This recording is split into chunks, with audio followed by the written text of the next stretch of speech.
Hey, welcome back to your favorite branding show in the whole world. It's another episode of Brand News, the show where we take a quick look at recent design updates from some of the world's biggest brands. I'm your host Mo Ali, and it's been a slow couple of weeks on the branding front, hence why I haven't been putting out a new video, and I'm sure you all miss seeing this sexy face. Or not. Either way, here's the news. First up today, we're looking at a design refresh for Discord. It's a popular communications platform that started off primarily for gamers but has quickly grown beyond that and now boasts over 150 million monthly active users. Think of it like Slack or Microsoft Teams, but for more fun stuff like your hobbies. Their old logo must have been inspired by a Christopher Nolan movie because it looks like a logo within a logo within a logo. It had an abstract game controller icon which kind of depicts a smiley face placed inside a speech bubble. Either one of these would have been fine on its own.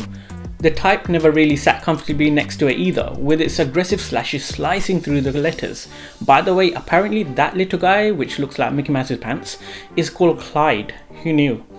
The new logo irons out a lot of the sharp corners and reshapes it in a more friendlier tone. They have also injected a lot of personality into Clyde, allowing it to be more expressive and no longer confined inside a bubble. Obviously, as with all major rebrands, they cycle through a number of different iterations before settling on the final logo. We're also presented with an updated wordmark which initially I wasn't a huge fan of. It's composed from a wide sans serif font which is quite popular these days amongst designers, but as with all trends they eventually become stale, so I wondered how much longevity this had. But seeing the application had won me over.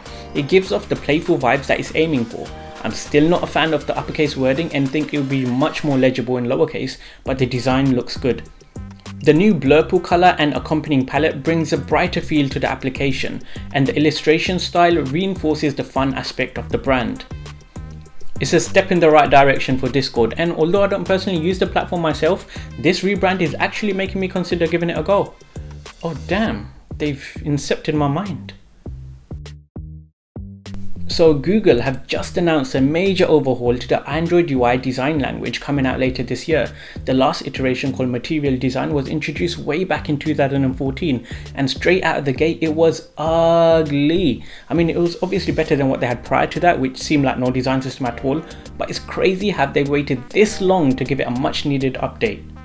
The new design language is called Material U, and as the name suggests, it aims to make the look and feel of Android feel much more personalized by automatically inheriting the color palette from whatever wallpaper you decide to choose. Personally, I use this photo of myself as a reminder of just how sexy I am, and before you all start messaging me, yes, you can use this photo of me on your own device too. They've dropped the lighter fonts in favor of medium and bold weights throughout the OS. Personally, I think heavier weights work best when complemented by some light and regular variations, so it gives more contrast and doesn't look so boring like it does here. Now what they've shown off is obviously still a work in progress because there's several kinks that need to be ironed out, such as some alignment issues. But one thing that looks intentional, which I don't really like the look of, is the randomness of the roundness. There's something about the way buttons and shapes are just mixing and matching the radius that doesn't sit well with me. Some buttons are pill shaped and others are rounded rectangles. You have a big chunky controls in places, but others are small and discreet. As human beings, we crave consistency. We're just wired that way as it removes uncertainty and builds trust.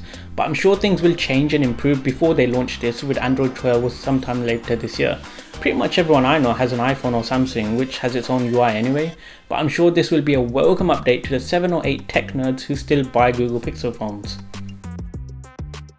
And finally, we've got an art commission which could give that horrendous logo from a few weeks back a run for its money, because this is what was chosen as part of a new campaign on the London Underground to boost tourism within the city.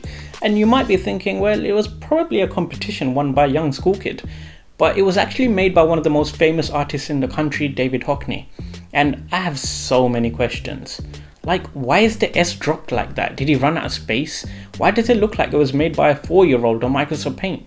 And how bad were the other options for this one to be deemed the best one? Naturally, the public responded by mocking their piece with their own iterations, and so I thought I'd try my own hand at this unique style too. And let me tell you now, it's more difficult than it looks to make something this bad. I'm honestly baffled at how this was deemed acceptable by the Mayor of London. I get that art is very subjective and open to interpretation, but I feel like this was a wasted opportunity, and the platform could have been given to an up and coming local artist. All I can say that is thank goodness that we're working from home and won't be subjected to this eyesore while travelling to work every day. That's it for this week. I hope you enjoyed it. Remember, you can always reach out to me if you ever need some advice on your own brand, and I'll be happy to help point you in the right direction. I mean, if Sadiq Khan did that, when we could have avoided this ugly thing. Anyways, don't forget to press that like button, and I'll see you in the next one. Peace.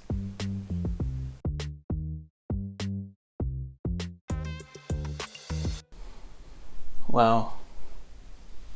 It's like looking in a mirror. Sexy.